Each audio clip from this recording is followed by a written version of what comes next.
Buenas tardes, buenas noches, banda. Bienvenidos al Sabio Malacopa. Los saluda Mario Rodríguez.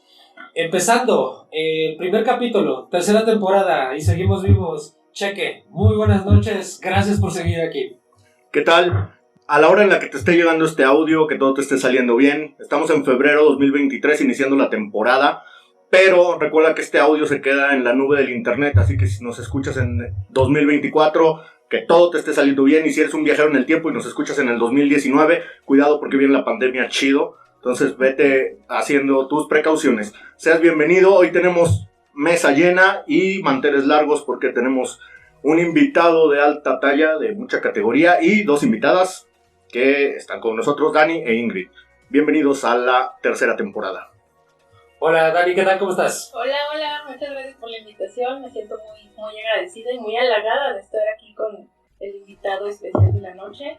Y pues vamos a dejar que todo fluya, que todo salga bien esta noche. Ingrid, ¿qué tal? Hola, buenas tardes, buenas noches, como dicen ustedes, mis queridos compañeros. Esperamos que se nos bien todos. Gracias por la invitación. También me encanta la idea de tener invitados de alto renombre. Y comencemos. Mi estimado Juan, pues quiero empezar platicando contigo. ¿Cómo te trató el inicio de este 2023? Todavía estamos en el primer mes y pues no sé qué proyectos, qué buenas ideas, qué cosas surgen en esa mente jurídica. Pues muchas gracias, Mayito, muchas gracias a todos por la invitación para estar aquí con ustedes hoy. Me da mucho gusto poderme dirigir a todos sus escuchas. Yo soy fan de El Sabio Malacopa desde la primera temporada y que los hemos ido escuchando desde el primer programa. Entonces es un gusto estar aquí con ustedes. El 2023 empezó muy fuerte en el buen sentido, lleno de proyectos. Espero que para todos sea de la misma manera. Creo que la humanidad todavía no termina de salir de un proceso muy complicado que implicó la aparición de una pandemia, la primera pandemia de los tiempos que vivimos, los que en esta mesa coincidimos. Y creo que se viene todavía gestando un proceso interesante económicamente, socialmente, para todos. Entonces son tiempos de muchos cambios. En lo personal, pues estamos trabajando, como siempre, desde la trinchera personal y desde las trincheras públicas también. Así que muy lleno de proyectos, con mucho trabajo en lo jurídico, con mucho trabajo en lo administrativo y con muchas nuevas ideas. Y sí, y yo creo que sí nos vamos a centrar mucho en tus proyectos, porque si nos ponemos a decir tu currículum, se nos va a acabar la hora del programa, y entonces pues eso no queremos. Así que, pues yo creo que a grandes rasgos uno de los trabajos donde te has desempeñado que más te ha gustado, hablábamos fuera de micrófonos de el tráfico aéreo, por ejemplo, pero no sé, tú, ¿qué te ha parecido interesante de esa parte? Sí, ahora trabajamos ahí en esta institución, que es una institución muy noble del gobierno mexicano, con una historia reciente. No tiene como tal muchos años de su creación, pero que hace una labor fundamental, una labor que ha sido pues catalogada como funciones de seguridad nacional, porque es la institución que permite que funcione el tráfico aéreo. Ahí es donde te voy a interrumpir un poco, quizá. Esto que me dices de tráfico aéreo, ¿hasta qué escalas llega? Es decir, los drones también están empezando quizá en esta área jurídica que es tu parte, tu expertise más grande. Todavía no tienen ese alcance o ni siquiera los van a tomar en cuenta. Los drones tienen una trascendencia para la aviación en general muy importante. Es una legislación que está, podemos decir, en pañales. No solo en nuestro país, está en pañales a nivel internacional. Irrumpieron los drones en la escena internacional. Entonces, pues hay legislaciones que impiden volar drones, por ejemplo, cerca de la Casa Blanca, que impiden volar drones en zonas muy concurridas para evitar actos de terrorismo, o que impiden volar drones cerca de aeropuertos, porque si de por sí muchas de los incidentes que se producen con aviones son relacionados con pájaros, con drones podría ocurrir también una catástrofe. Pero bueno, se está trabajando en todos los países por generar una legislación que regule los drones. Pasa como pasa con todos los fenómenos sociales nuevos, que pues no se sabe bien cómo abordar en un principio las cosas, ¿no? Cuando hay legislaciones que prohíben fumar y aparece un dispositivo que tiene tabaco, pero que lo que inhalas no es humo, y entonces pues, tú dices, sí, claro, esto hackear el no sistema. estoy fumando, ¿no? Estoy vapeando. Y entonces, Sí. pues pasa lo mismo en la aviación y pasa lo mismo en muchas otras áreas que dice uno, pues no estoy volando un avión, ¿no? Estoy volando un dispositivo no tripulado que por consiguiente no se considera así. Y entonces entramos a las lagunas y a los recovecos de las leyes, y es algo muy interesante, pero que sin duda hay que trabajar.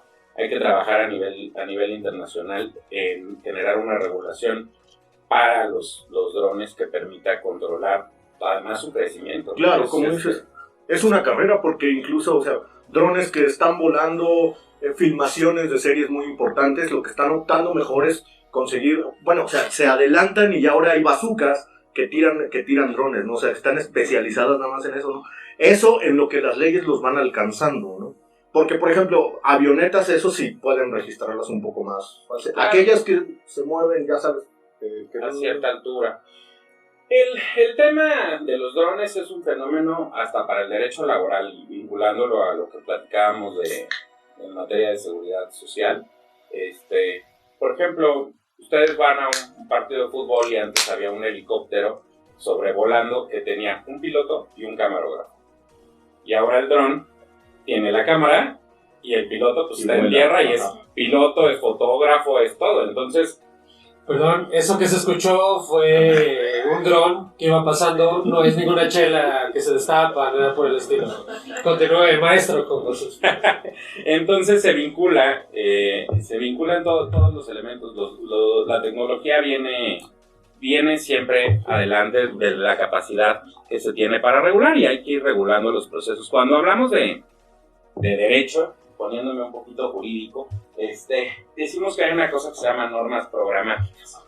Las normas programáticas son las menos, pero las normas programáticas son aquellas que tratan de predecir una situación que se va a gestar en el futuro y que trata de decir, por ejemplo, a nivel constitucional, establecemos una norma que dice todos los mexicanos tienen derecho a un hogar digno. Eso es una norma programática, busca que eventualmente lleguemos todos a tener un hogar digno, porque la realidad es que si vemos esa norma como derecho vigente, podríamos decir que no se cumple, ¿no? Lamentablemente tenemos personas viviendo fuera de una situación de dignidad, y la mayor parte de las normas no son programáticas, la mayor parte de las normas son normas reactivas, son normas que surgen a partir de un fenómeno que ya se gestó.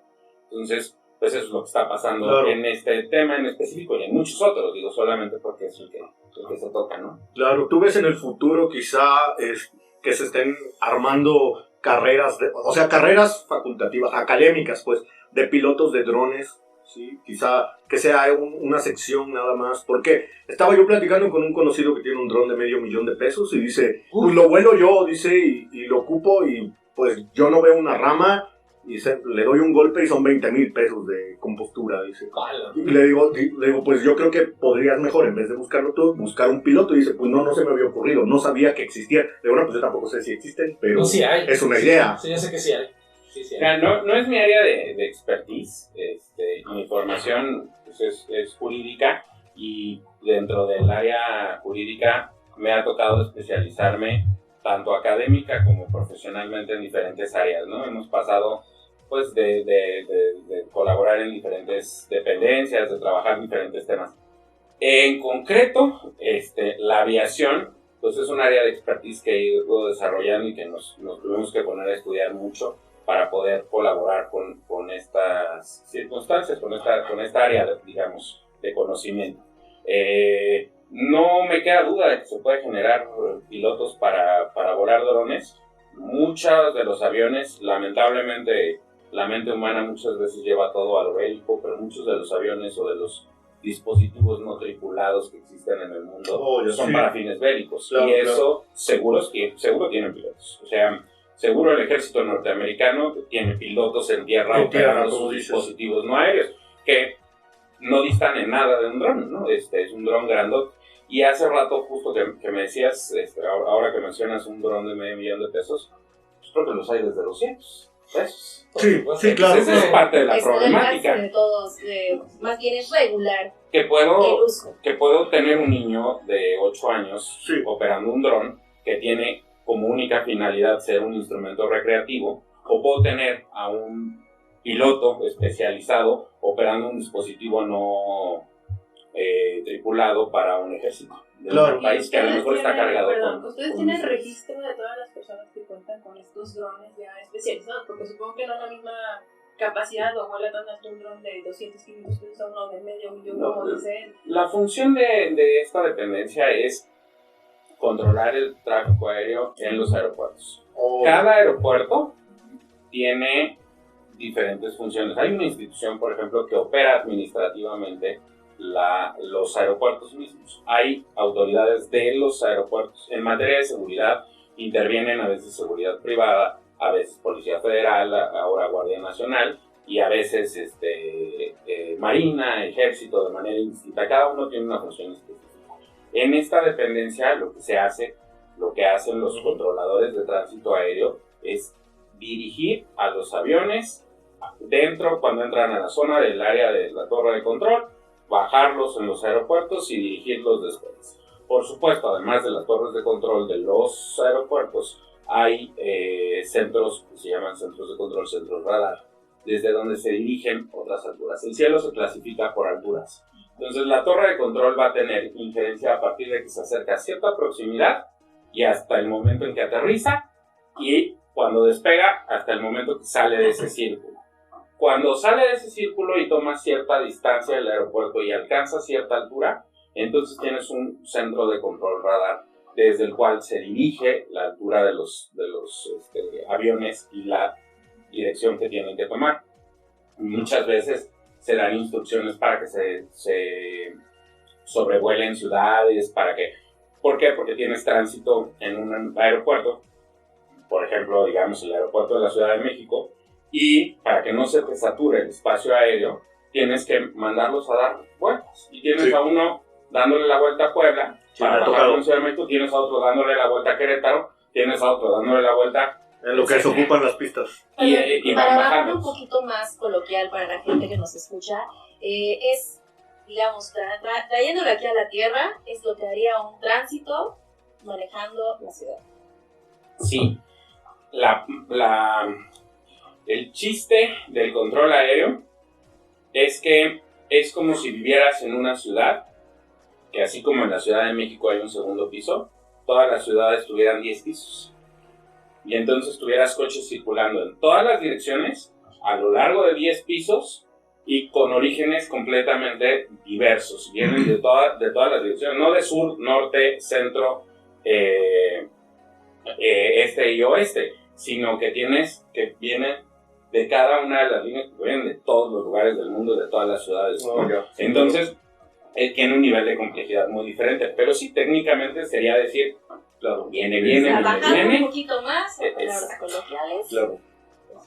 Oye, ahora, ahora sí en tu área, ¿cuál sería una falta jurídica o una falta que hayas visto, algún ejemplo que tengas donde hayas tenido que intervenir ya, que es así mediante leyes y todo, que te haya tocado ver en un aeropuerto, a lo mejor, o no en tu capacidad, pero ya ahorita que me explicaste todo bien lo que haces, no se me ocurre alguna falta que puede haber, más con toda la seguridad que tiene? Ya, esta institución es un desconcentrado de la Secretaría de Infraestructura, Comunicaciones y Transportes. La Secretaría de Infraestructura, Comunicaciones y Transportes tiene otro desconcentrado que es la autoridad en materia aeronáutica, se llama AFAC, Agencia Federal de Aviación Civil. Tiene autoridades destinadas a diferentes cosas. Como tal, la naturaleza jurídica, o sea, lo que es un órgano desconcentrado, es como un brazo, como una extremidad de una dependencia, no tiene una autonomía propia. Y una de las cosas en las que no tiene una autonomía es en lo jurídico. Las cosas jurídicas las lleva directamente la Secretaría. Nosotros intervenimos ahí como asesores. Decimos respecto de un conflicto que tiene un origen en esta materia, cómo abordarlo, cómo atenderlo, cómo creemos que se puede resolver. y nos toca hacer de pronto alguna propuesta con respecto a la normatividad, nos toca de pronto meternos con la atención de un juicio, por ejemplo, laboral. Es un amplio espectro. Digamos que hay conflictos de índole civil, mercantil, laboral, pero por supuesto también hay responsabilidad patrimonial del Estado. La responsabilidad patrimonial del Estado, como decía Ingrid, poniéndolo en términos coloquiales, es cuando el Estado le toca asumir con su patrimonio, por eso es patrimonial, con su patrimonio respecto de un daño que generó a un ciudadano.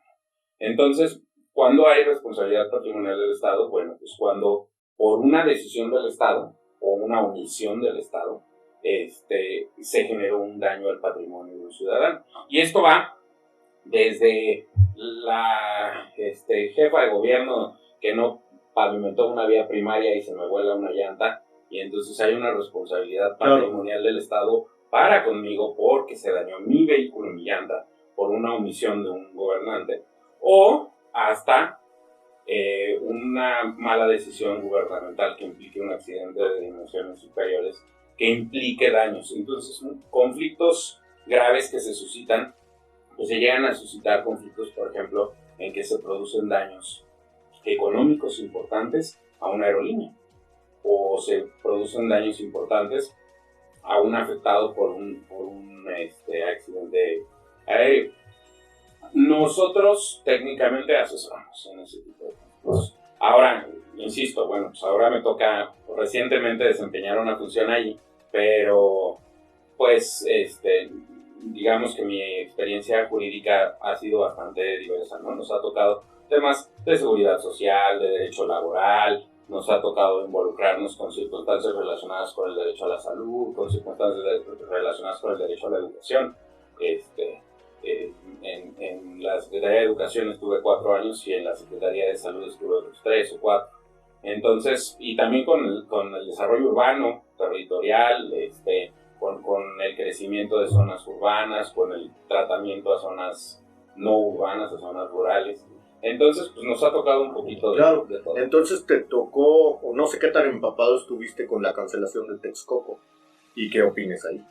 No tuve conocimiento. Yo entré a colaborar en esta última institución cuando ya se había dado.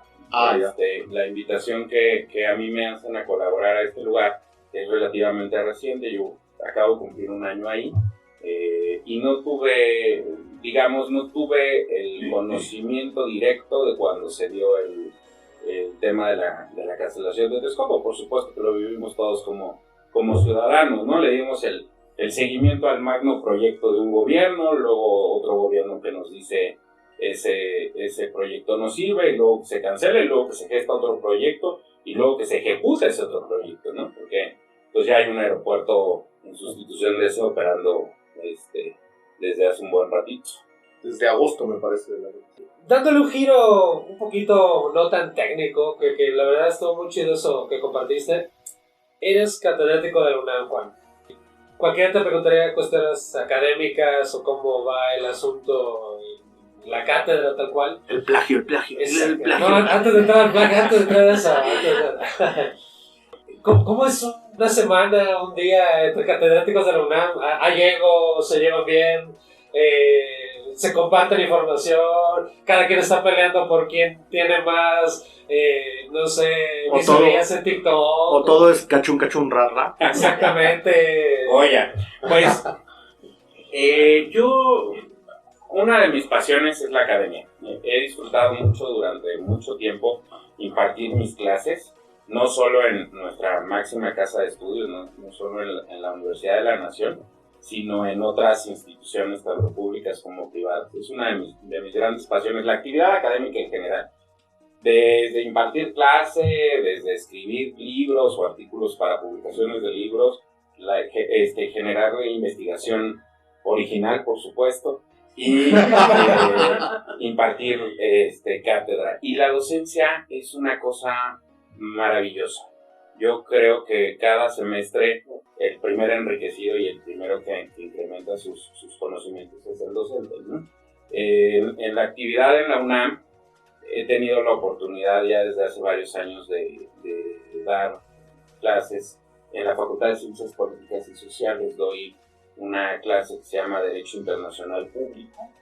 Es una carrera muy interesante. Me invitaron a dar esa cátedra precisamente por la función que venía desempeñando en la Conferencia Interamericana de Seguridad Social. Y bueno, pues he seguido mi área de expertise, digamos, académicamente es el derecho constitucional. Entonces siempre me gusta impartir derecho constitucional, garantías constitucionales, teoría de la Constitución, y hay diferentes universidades en las que la podemos dar.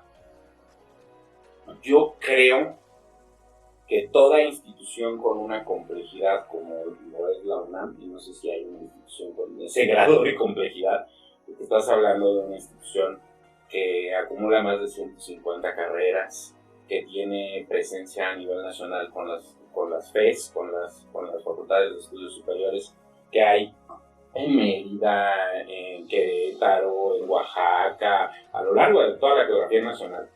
Las hay en el norte y las hay en el sureste. Y pues desde biólogos, abogados, geógrafos, trabajadores y trabajadoras sociales, etcétera, hasta porros, etcétera. Bueno, pues ese es un fenómeno que se gesta, yo creo, también en toda gran universidad pública. Pero sobre todo de derecho, ¿no? O sea, es muy famoso el asunto de que... No, es lo que yo sé, no sé. Hablemos un poco de los egos jurídicos, hay que Ah, decirlo. bueno, no, hombre, los egos jurídicos son interesantísimos porque, además, hay un chiste que a muchos abogados no les gusta mucho, pero en la universidad de la que yo soy egresado, los egresados de esa facultad dicen es que nosotros somos el pilar de la UNAM. Entonces, hay quienes dicen que son el pilar de la UNAM y hay quienes, pues, en un ejercicio de un poquito de autocrítica nos reímos y decimos... Bueno, está bien, podríamos cambiarlo un poco. Pero el pilar de la UNAM son los Pumas. el pilar de la UNAM... El Picolín Palacio. Sí. Mi querido Alejandro Palacios, se le extraña a los Pumas. Es un buen amigo y también colega abogado egresado de la facultad. Saludos al Picolín. Saludos, mi querido Ale. Pero no, yo creo que la UNAM es lo que es gracias a la diversidad. A la diversidad en todos los sentidos, a la diversidad en sus profesores, en sus estudiantes, en el origen de sus profesores, en el origen de sus estudiantes. Nosotros decimos que pues una de las grandes conquistas sociales es cuando la universidad pública se llena de los hijos de los obreros, de los hijos de los campesinos, de los hijos, porque si no, no es una universidad nacional, se vuelve una universidad de élite. Cuando hablan de la excelencia es importante, pero cuando un derecho es universal, entonces no es un derecho de excelencia, no es una segmentación que puedas hacer. Puedes hacer programas para convertir los instrumentos que tú otorgas en instrumentos de excelencia, pero no puedes decir yo soy una universidad de excelencia. Eso déjaselo al ITAM, eso déjaselo a esas universidades que segmentan a su población y que además son universidades públicas y lo pueden hacer. Pero son universidades privadas, lo pueden hacer. Las universidades públicas tienen que ser eso, universidad pública y gratuita. ¿Y qué nos puedes platicar de tu experiencia de ser un egresado de la UNAM, no nada más en licenciatura, sino en maestría y próximamente el doctorado, y pasar a ser miembro de la academia?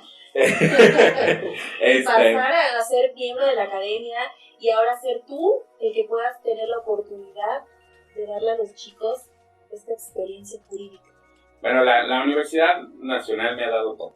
Yo a la Universidad Nacional, además de reconocimiento y de agradecimiento, bueno, además de reconocimiento, le tengo mucho agradecimiento. Yo creo que la Universidad Nacional me ha permitido a mí formarme en muchos sentidos. Yo soy un creyente de que uno de los grandes movilizadores sociales es la educación. No quiero decir que el único, ni tampoco que el más importante, porque en realidad en sociedades como la contemporánea, la movilidad social es prácticamente inexistente, tristemente.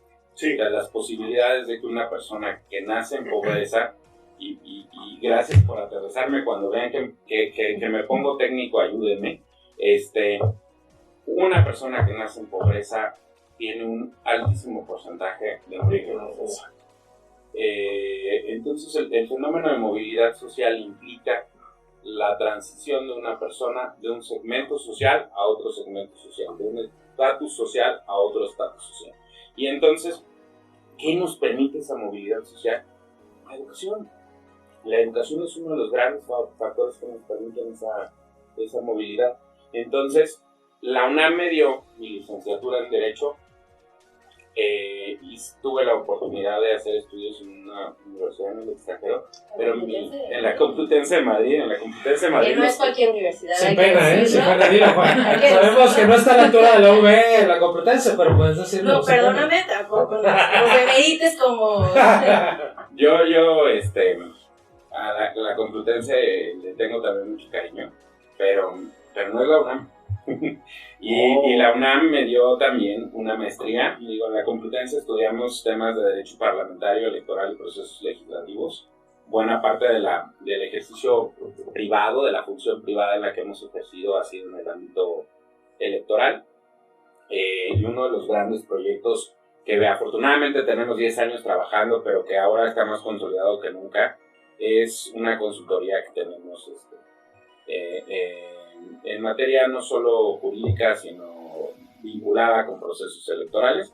Y entonces, pues ese es uno de las grandes chambas que hemos venido realizando con un objetivo, y es siempre tener una participación activa que permita intervenir en los procesos importantes de este país. Intervenir en el sentido de generar un impacto, ¿no? Claro.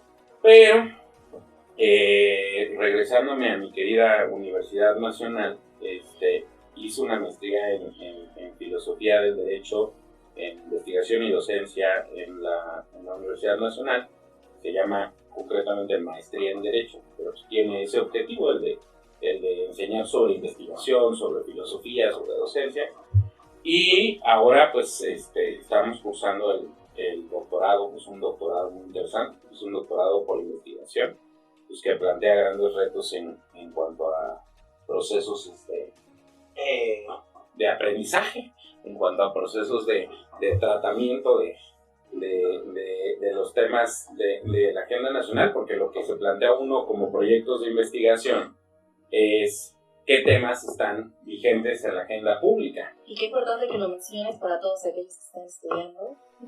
Sí, es un doctorado muy interesante porque además es un doctorado que tiene un porcentaje de escolarización muy bajo. Es un doctorado que está pensado en que vayas y desde tu casa o desde tu lugar de trabajo desarrolles una investigación.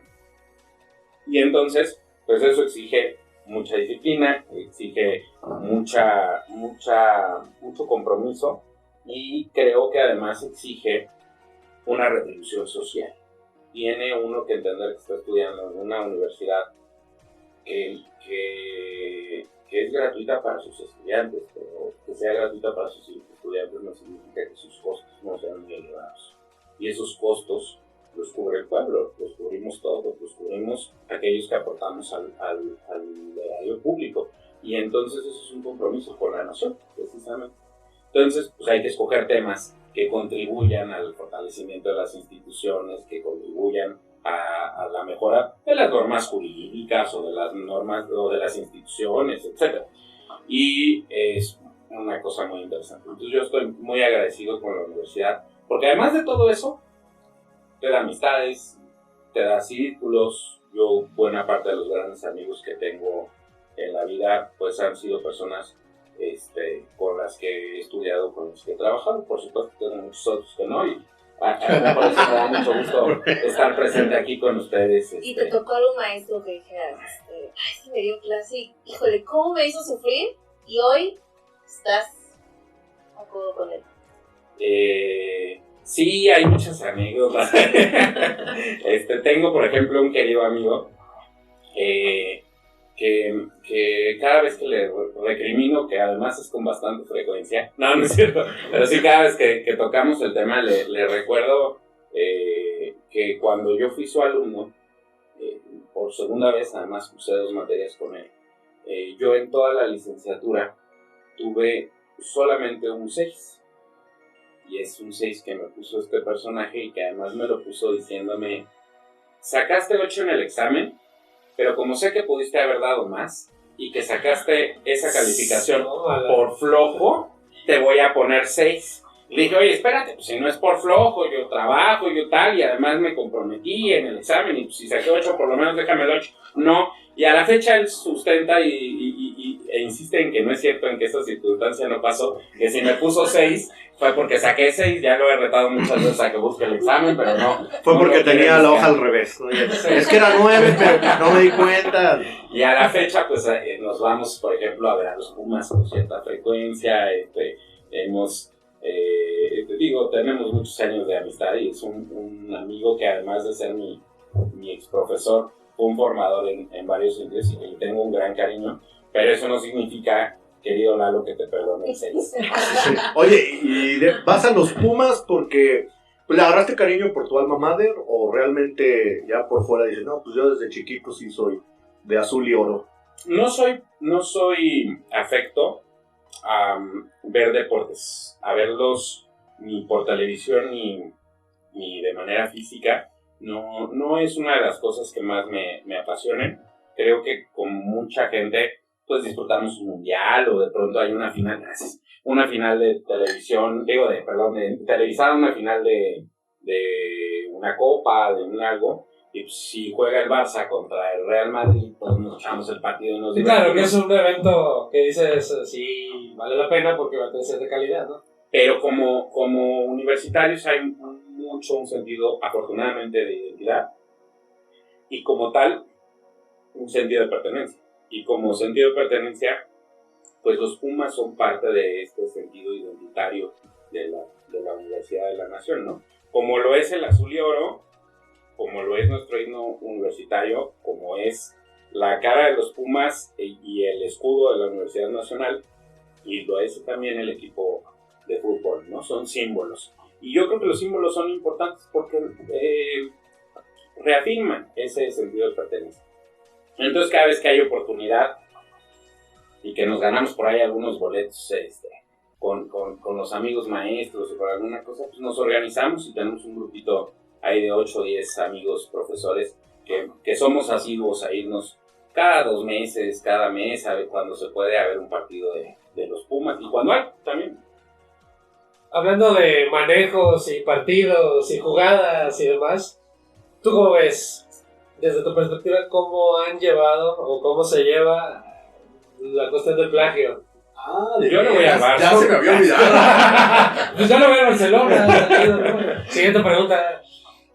Mira, ¿Cómo lo ves, Juanito? el tema del plagio, en amplio espectro, No solo en el caso particular. no en un caso particular, Sí, hablando en términos generales, es una circunstancia muy compleja. Yo creo que por plagio podemos pasar por N bemoles.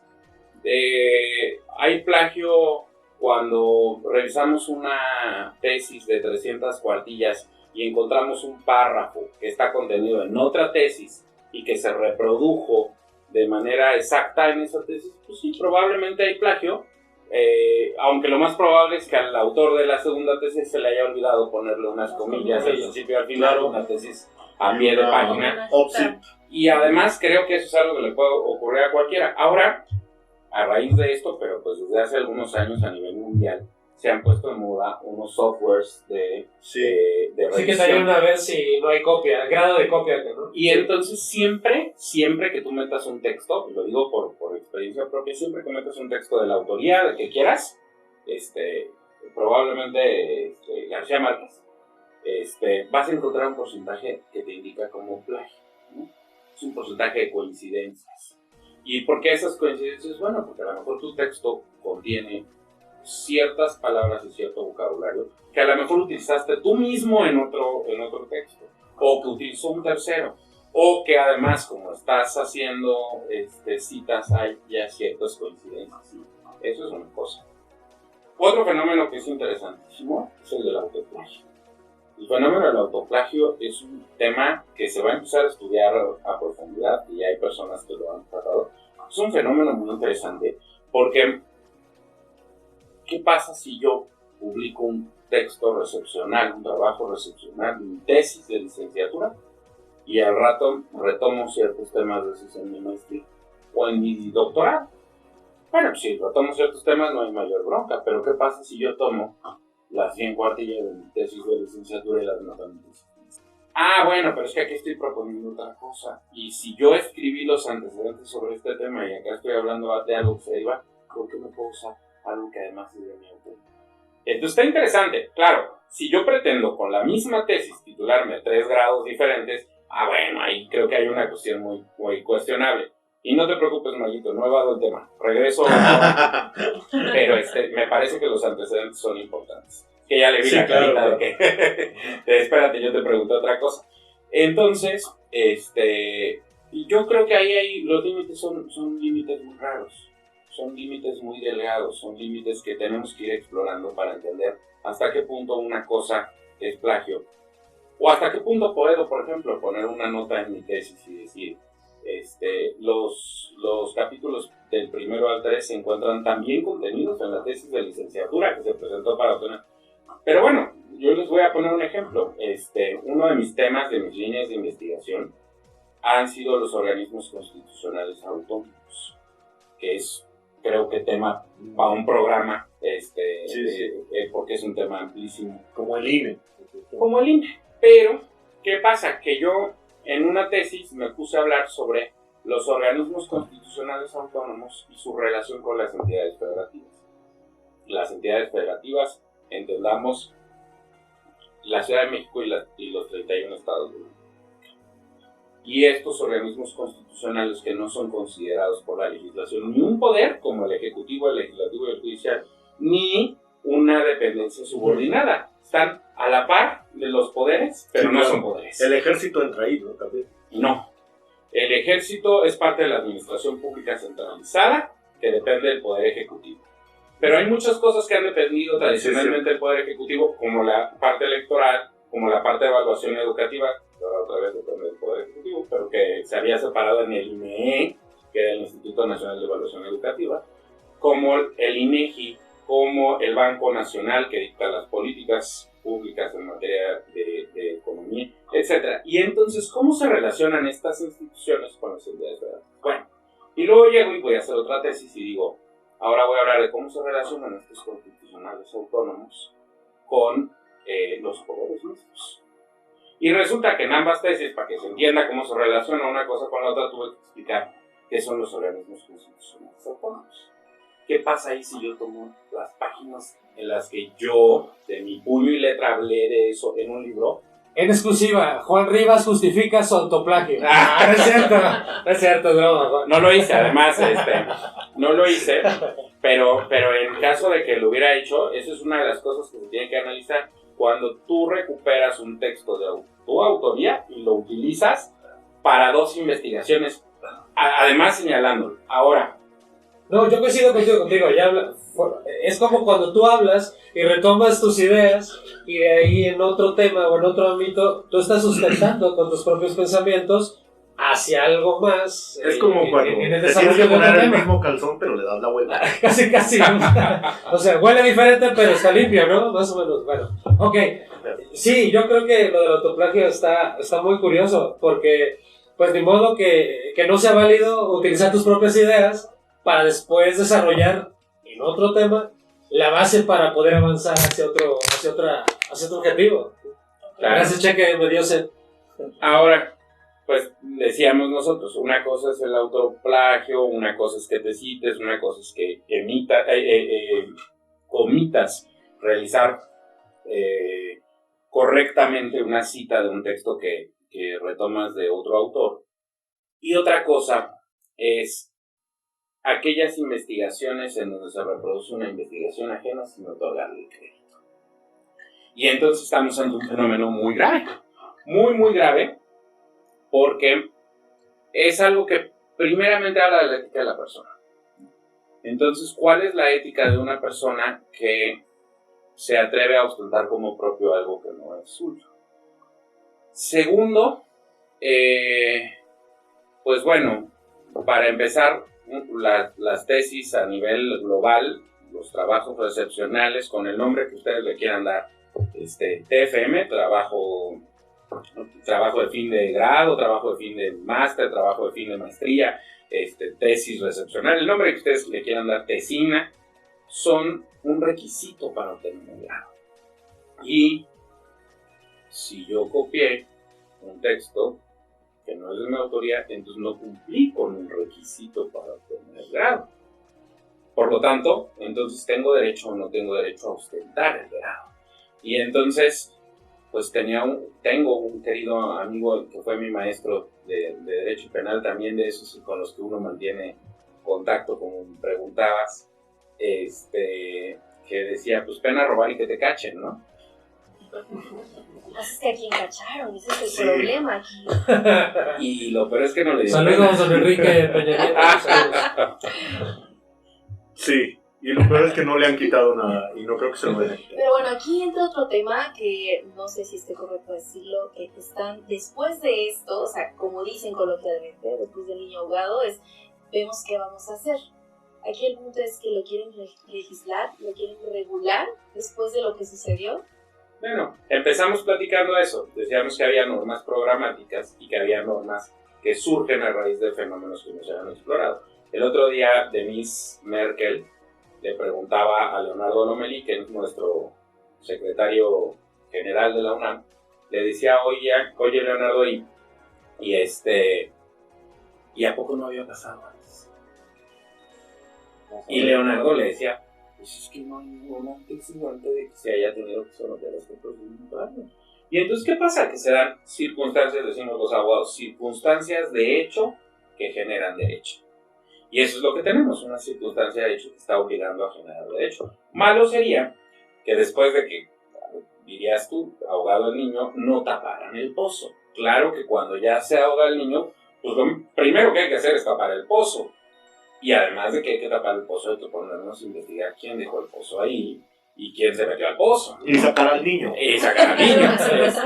Entonces, es un tema de una complejidad muy amplia. ¿Por qué?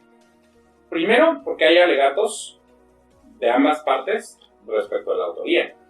O sea, aquí la persona vinculada sigue señalándose como la autora de este documento, así como la otra persona que la publicó con 2 años de antelación. 2 años antes, sí. Y entonces hay que involucrar peritajes, hay que involucrar muchas indagatorias que permitan conocer. Y luego que fue en el 80, autor. según, ¿no? Según recuerdo, fue en los 80 cuando... 85 y 87.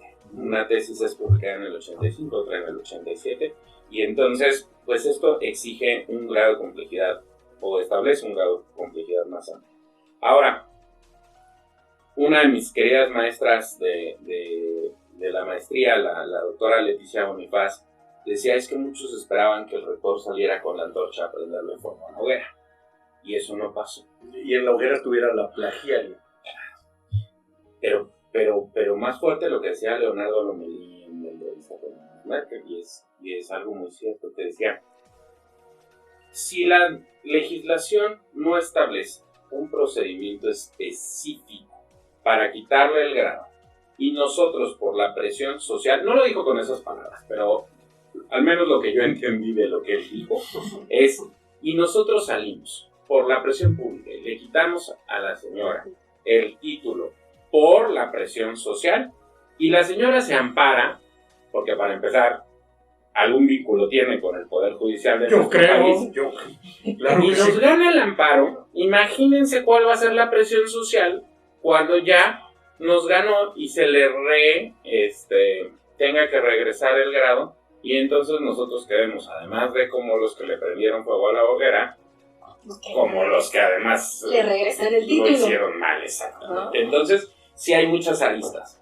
Lo que también es cierto es que una falta tan grave como la que se señala debe tener una repercusión, Claro. tanto de hecho como de derecho.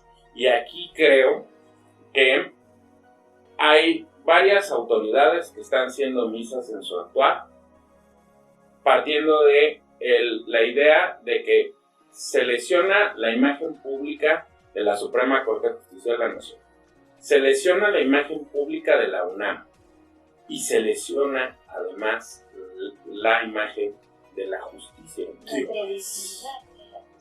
Entonces, imagínense la gravedad del asunto. Yo creo que, por supuesto, amerita que haya sanciones, amerita que se hagan los procedimientos. Pero bueno, como bien lo explicaba el secretario general, no puede partirse de simplemente la motivación de querer que haya una sanción, sino de lo que los procedimientos legales establezcan para poder aplicar las sanciones. Dentro del derecho, ustedes saben que hay un principio que es la no aplicación retroactiva de la norma en perjuicio del personal, ¿no? Pues no sabíamos, pero gracias. Pues Yo sí sabía. uno de los Perdón. Básico, papá. Perdón. Es que yo no fui a la secundaria. Uno de los grandes antecedentes de la aplicación retroactiva de la norma son los famosos juicios de Nuremberg, ¿no? Tuvimos un conflicto global, no hay normas ni tribunales previamente establecidos que permitan procesar a los responsables de esta circunstancia, se crean ex profeso y se sancionan. Y entonces se les está violando su garantía libre de proceso. Claro, en esas circunstancias, bueno, creo que fueron circunstancias que superaron a la humanidad misma, ¿no? Pero en circunstancias como lo que estamos platicando, pues tenemos que establecer también el debido proceso para todos, ¿no? Y yo sé que muchas veces no parece tan atractivo como decir, pues si es culpable que se le castigue, pues sí, si es culpable se le tiene que castigar siempre y cuando haya incumplido algo que una norma prohíba y establezca las normas mismas en los procedimientos para sancionar.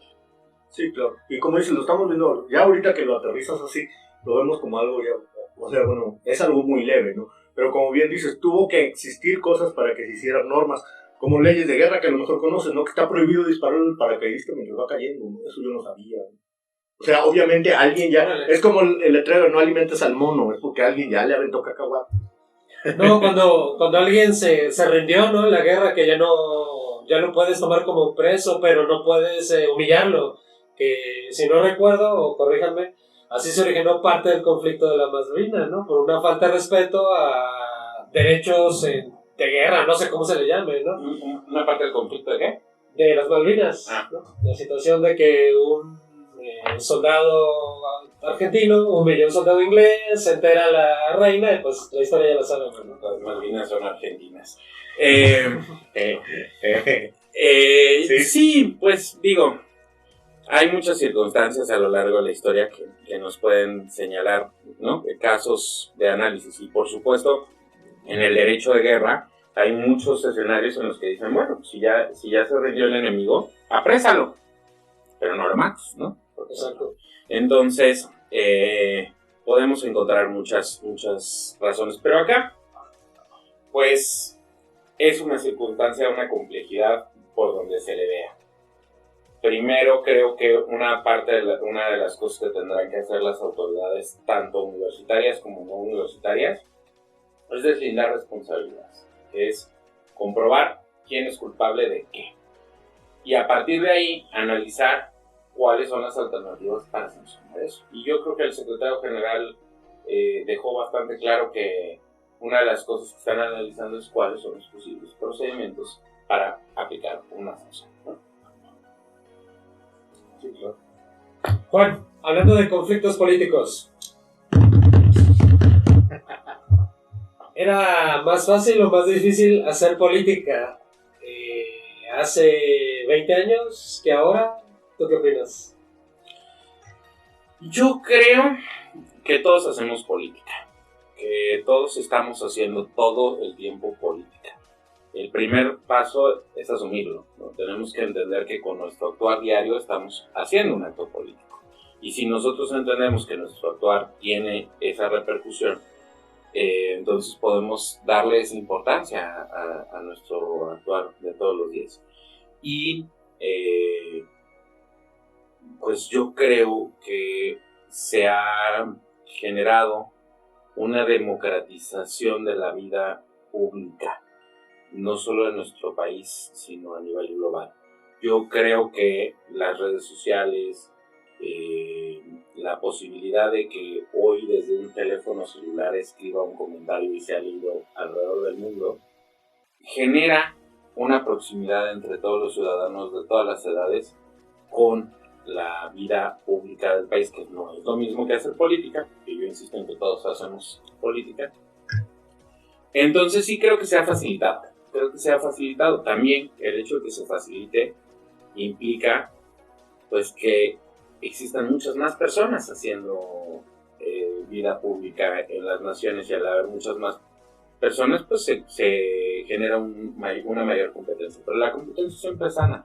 La competencia siempre permite que se profesionalicen muchas cosas, que se logre que los espacios públicos sean ocupados por personas que tengan mayor representatividad o mayor proximidad con la gente, mayor sentido de identidad o mayor preparación, en fin, se incrementan las opciones. ¿Sigue ganando el que sea más popular en redes o el que tenga la mejor propuesta o la combinación de ambos? Las redes son una herramienta importantísima, pero para muchos personajes en la vida pública se han convertido en un territorio donde creen que hay representatividad. Las redes, así como nos permiten como medios de difusión llevar información a muchos rincones, también la escena de la discusión en redes es bastante limitada. Es un sector social que está bastante bien delimitado. Entonces, aquellos que creen que van a pasar del Facebook o del Twitter o del Instagram al gobierno, yo no creo que sea así. Yo creo que solamente son una herramienta adicional. Y creo que si bien la experiencia nos ha enseñado que se puede llegar de los medios al gobierno, también nos ha enseñado a no hacerlo. Nos ha enseñado a buscar perfiles que no solo tengan eso, que tengan muchas otras características. Sí, no, ahí está Donald Trump, que le quitaron su Twitter. Bueno, ahí está Donald Trump, que además regresa a la escena política. Claro. Sí, Pero yo creo, como bien dices, es al revés, ¿no? O sea, yo creo que de estar tuiteando no me voy a hacer diputado, pero si un diputado usa las redes bien, pues es... Sí, no, claro, bueno, no sé, claro, o sea, puede ser una herramienta más. De hecho, hay algo curioso. Si ustedes siguen en Instagram a la gobernadora de la Ciudad de México, Claudia Sheinbaum, y a, por supuesto, Marcelo James Bonnebrand, van a ver que es como una competencia muy curiosa de cuáles son las más entretenidas, las más bobas de las dos. De hecho, Marcelo Ebrard tiene TikTok y su TikTok está divertido. O sea, no lo sigo, pero de repente me sale en mi feed. Bueno, pero hablamos del TikTok del invitado. Oh, sí, es cierto. Sigan a Juan Rivas en TikTok y les va a dar una lana y asesoría jurídica. Yo creo que esa es una de las cosas que se tienen que revolucionar mucho. Creo que para personajes, mencionabas a Bon Casabon o a Ricardo Monreal, que tienen uso de estas plataformas, han ido aprendiendo que TikTok no es para ir a grabar videos donde digas, voy a hacer esto, es para hacer comedia. Facebook no es para publicar tratados de investigación sobre la docencia. Si lo quieres hacer, adelante, porque además las libertades permiten que cada quien publique lo que se le da la gana. 3 horas después, 0 likes. Yo me meto a scrollear en Facebook buscando memes. Me meto a Instagram buscando fotografías. Me meto a Twitter buscando conjuntos de palabras que generen una gracia o que me informen en poco espacio, porque Twitter sí tiene un sentido, es muy informativo. Sí, la verdad, sí. Y me meto a TikTok a reírme, ¿no? Entonces, creo que los personajes políticos tienen que dejar de ver todas las redes sociales como las veían en un principio, que pensaban que era un medio de comunicación como si fuera el radio, como si fuera la televisión. Y la televisión ha demostrado que sirve para hacer muchas cosas, el radio que sirve para hacer muchas cosas, los periódicos sirven para hacer muchas cosas. Los podcasts. Las redes sirven para hacer muchas cosas, los podcasts sirven para hacer muchas cosas, sí. Pero las redes tienen un mercado y tienen un destino específico. Y en algún momento lo platicaba con un gran amigo, Premio Nacional de la Juventud en Oratoria, y le decía, oye, ¿qué piensas de los TikToks cómicos, no? Y me decía, puedes generar 30,000 votos, 30,000 seguidores, perdón, 30,000 seguidores, no votos. El cliente, por llamarlo de una manera, promedio de una red social como la que estamos hablando, está segmentado entre esta edad, muchas veces menores de edad, hasta esta edad, y es un público que no va a ir a votar por ti porque le caes bien en el TikTok. Difiero, Pero esa es su apreciación. Creo que lo mismo pasa en Instagram. Yo sigo a personajes de la vida pública que no necesariamente tienen sus cuentas públicas, pero que entras y ves que son buenos fotógrafos. Y de pronto los tienes ahí porque te parece simpático ver lo que comparte de su día a día en cuanto a las fotografías. Su pizzita. O de su pizzita, o de su vista de la oficina o de tal. No porque vayas a entrar a leer en su Instagram su posicionamiento respecto a una circunstancia de la agenda pública nacional. Y eso es algo que probablemente si los boomers me escuchan, digan cállate millennial, y los millennials me escuchan, digan ok boomer, ¿no? Sí, claro. ¿Y qué comparte Juan en sus redes? ¿Qué comparte Juan? Pues trata de compartir eso. Juan tiene sus teorías filosóficas, todo lo que no sus estudios académicos. Juan hace una... ¿Y yo? Esa no fui yo, fue Patricia. Correcto. Yo uso mis redes sociales así, trato de usarlas así. Tengo un Instagram en donde no cumplo tanto esa norma, porque es un Instagram que me permite comunicar ciertas cosas. Eso sí lo acepto, lo reconozco. Es un Instagram en el que lo mismo publico, como lo hice ayer, un bonito anochecer y me gusta cómo se ve la luna reflejada en las nubes, que comparto un mensaje o un posicionamiento. Mi Twitter es también una mezcla. Mi Twitter comparte algún pensamiento, alguna frase célebre, algún tema, pero también, pues de pronto opinamos sobre un tema de la agenda nacional. Y si usa las comillas, banda, no crean que no sé que se olvida o algo. Sí. Decimos quién es el autor, por lo menos. Y además Twitter presenta otra circunstancia, y es como el número de letras está limitado.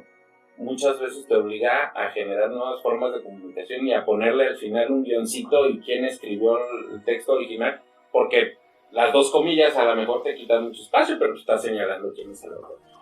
Entonces, mi Facebook, tengo una página pública donde se comparte también fotografías, posicionamientos, reposteo y tengo un perfil personal en donde me gusta compartir memes, ¿no? Y reposteo un meme que comparte algún amigo o guardo algún meme que vi que me gustó y lo publico. Y creo que para eso son las redes sociales. Y luego te lo cambian por las posiciones. Fíjate que pues tengo la cautela de guardar el meme y repostearlo para que no me pase eso. No me ha tocado afortunadamente, pero he visto a varios amigos a los que sí les ha pasado. Sin alusiones personales, Aquí todos estamos limpios. Juanito, viene la parte final de este podcast y a sugerencia del buen burrito, que está por aquí también acompañándonos. Nosotros le pusimos la pregunta mala copa, que está obviamente en la libertad de contestar o no. También de golpear a Mario. También la libertad es amplia. Yo creo que no te compromete, pero vamos a ver qué opinas. Esta pregunta se la haremos también a otros personajes que sean vinculados a la vida pública, no solo política. Si hoy fueran las elecciones, por lo que publican en su Instagram, en su TikTok, ¿quién gana? ¿Marcelo Ebrard o Claudia Sheinbaum la presidencia? ¿Quién ganaría? Híjole, yo creo que de los personajes que han sido mencionados para ocupar la presidencia, no sería ninguno de esos dos. Sería el medio metro. Seríamos, hablando, entiendo que la pregunta concretamente es por la calidad del contenido publicado en sus redes sociales, ¿no? Es una trampa para que me respondas hoy. Y entonces, mi respuesta es esa. Pero si esas dos son las únicas opciones que yo tengo, a mí me parece que el TikTok y el Instagram de Marcelo son infinitamente más divertidos que el contenido que publica la jefa de gobierno. ¿Ya quedó claro? Banda, pues ya saben. No sé, Dani, ¿algo quieras preguntar? Ingrid. Sí, una última pregunta, supongo que se nos acaba el tiempo. Eres muy joven, tienes muchos estudios. Realmente creo que te cultivas mucho y no creo que pares ahorita de seguir estudiando. ¿Cuál es tu meta? ¿Qué le tiras? Académicamente hablando, mira, yo creo que aquellos que decidimos en algún momento colaborar en el servicio público se llama así precisamente porque es eso, es para servir. Hay mucha gente que se confunde y entra al servicio público con otras intenciones. Yo siempre les digo que si se quieren hacer ricos se vayan a las empresas y se dediquen a hacer negocios. Si se meten a la política no es para hacer dinero, si se meten a la política muchas veces es para gastar dinero y acaba uno siempre poniendo de su bolsa e involucrándose con las causas que uno considera causas nobles y invirtiéndoles porque uno considera que es una vocación de servicio, ¿no? El tema es que para poder compaginar eso con un trabajo real, pues hay que mantenerse actualizados y hay que mantenerse instruidos. Yo he tratado de tener herramientas que van de cosas tan lejanas como desde los derechos humanos, pasando por el derecho electoral, siguiendo en el derecho constitucional y llegando al derecho registral y notarial. Y entonces, pues de pronto uno se mete en cosas de chile y en cosas de mole. También siempre he dicho que soy enemigo de los todólogos, porque creo que un todólogo no es especialista en nada, pero que sí hay que tener una formación universal, amplia, sobre los diferentes temas que se puedan tratar. Y entonces, pues hay que mantenerse todo el tiempo actualizándose. Siempre he tratado de hacerlo así y creo que eso siempre me da más solidez en mi actuar como servidor público. Cuando estoy como servidor público y me da más solidez para actuar con ética y con, digamos, con efectividad para los clientes cuando actúo dentro del ámbito de la práctica privada del derecho, ¿no? El derecho es una disciplina que exige un compromiso amplísimo porque tienes en tus manos, para empezar, la confianza del cliente, pero en ocasiones su patrimonio y en ocasiones su vida misma. Entonces, no puede uno ser un improvisado. Tiene uno siempre que otorgarle las mejores herramientas disponibles y para eso pues tiene uno que mantenerse actualizado, conocerlas, ¿no? Entonces, ¿cuál es mi meta? Yo he tenido muchas facetas y creo que todas esas facetas se complementan. Disfruto mucho y espero que la universidad y la vida me lo permitan seguirme desempeñando como un docente y como un académico, como un investigador en la Universidad Nacional y en las universidades que colaboro. Doy clases en Jalapa también en una universidad. En fin, eso es uno de mis objetivos de vida, mantenerme haciendo eso. Admiro a don Ignacio Burgoa Orihuela, que murió prácticamente en las aulas frente a sus alumnos después de varias décadas de impartir sus cátedras. Otro de mis objetivos es que si decido y también si la vida me lo permite seguir en el servicio público, es seguir haciéndolo con el mismo compromiso y con el mismo valor y objetivo ético con el que lo he hecho los últimos 15 años. Y en mi práctica profesional, pues mantenerme cumpliendo con mi práctica profesional, con mis clientes y con las personas que solicitan mis servicios. Si me preguntas si hay un factor de mi vida adicional a eso que quisiera hablar en mi vida profesional, no. Yo creo que hago profesionalmente las 3 cosas que me gustan. Ejerzo en lo privado el derecho, ejerzo en lo público y ejerzo la docencia y la investigación. ¿Cuáles son mis objetivos al respecto? Poder hacerlo cada vez mejor, seguirlo haciendo con mucho compromiso y pues concentrarme en aquello que las circunstancias me ofrezcan, ¿no? Que es, a veces tiene uno que involucrarse más, hay responsabilidades públicas que exigen que uno se dedique de tiempo completo y entonces hace uno a un lado la práctica privada y a veces no hay la oportunidad de colaborar en el servicio público y entonces tiene uno que dedicarse únicamente a su práctica privada.